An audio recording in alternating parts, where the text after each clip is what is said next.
Olá, estou aqui para apresentar uma visão geral sobre o Conselho Diretor e o seu papel na Mocidade para Cristo. Essas informações foram extraídas dos manuais da Youth for Christ International. Vamos lá? Mas afinal, por que a MPC precisa de um conselho? Veja bem, todas as organizações sem fins lucrativos precisam de um conselho, e os principais objetivos são jurídicos. O Conselho deve garantir que a MPC esteja funcionando dentro das leis do país. Éticos. O seu papel também é garantir que as coisas sejam feitas de forma correta, dando um bom testemunho de Cristo.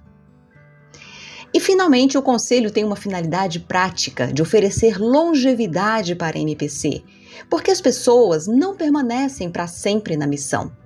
A estrutura, uma vez bem estabelecida, irá permanecer, e isso permitirá continuidade ao longo dos anos.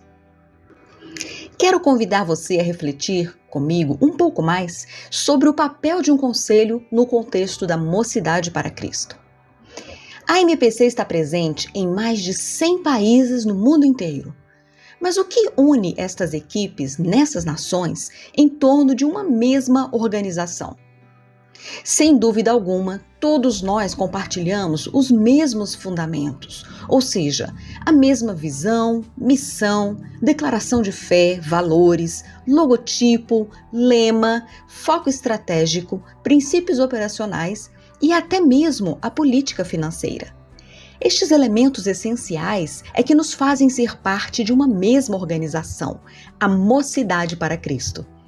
Mas como podemos garantir que tudo isso está sendo observado em todo o mundo? Mais uma vez, percebemos a importância de um conselho como o guardião desses fundamentos essenciais. O ministério de levar Jesus a todos os jovens pode ser comparado com uma videira. É um organismo vivo e dinâmico. É a principal razão de existirmos.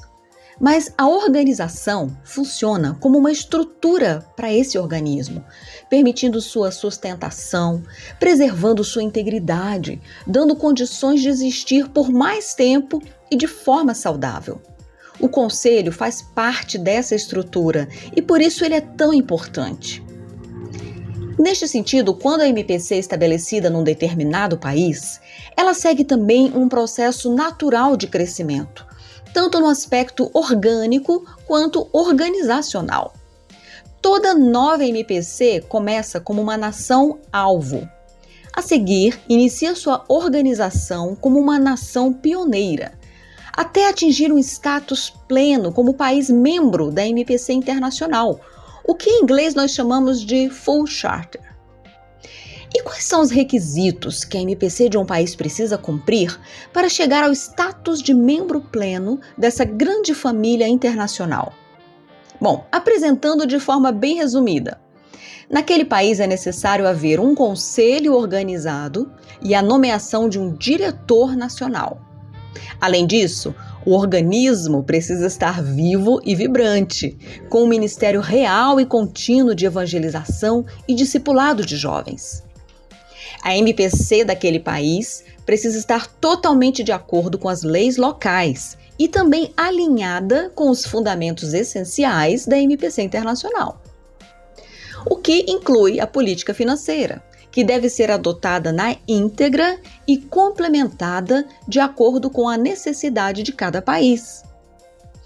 Toda MPC do mundo deve enviar relatórios anuais e garantir que as crianças e adolescentes estão protegidos em todos os programas que são desenvolvidos. E como é o relacionamento entre o Conselho e o Diretor Nacional e a sua equipe executiva? Considerando que são duas instâncias importantíssimas para o crescimento e sustentabilidade da MPC, é fundamental compreendermos que é um relacionamento de parceria.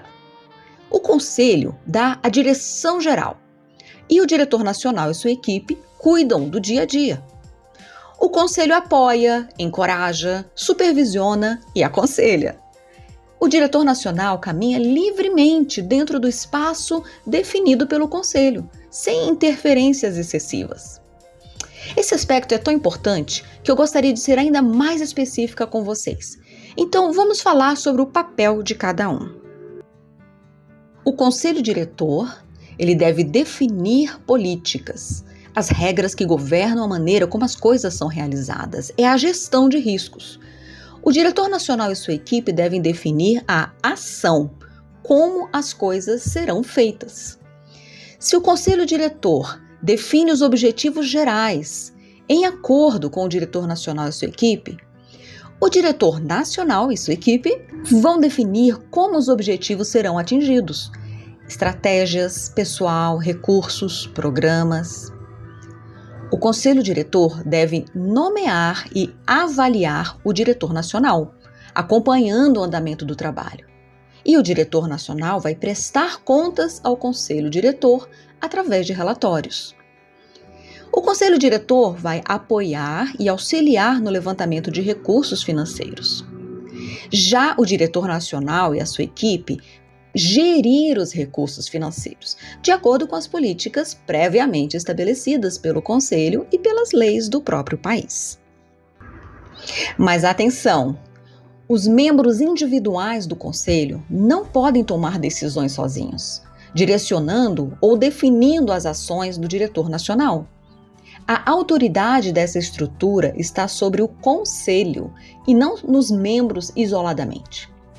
Sim, o Conselho está acima do diretor nacional, mas apenas enquanto grupo, em cada decisão que é tomada em conjunto nas reuniões. E quem pode ser membro do Conselho? A fim de não tornar esse vídeo grande demais, não iremos abordar aqui todos os detalhes sobre a composição deste grupo ou as qualificações de seus membros, mas isso tudo está previsto no Manual do Conselho da MPC Internacional e também, com certeza, nos estatutos e regimentos internos de cada país.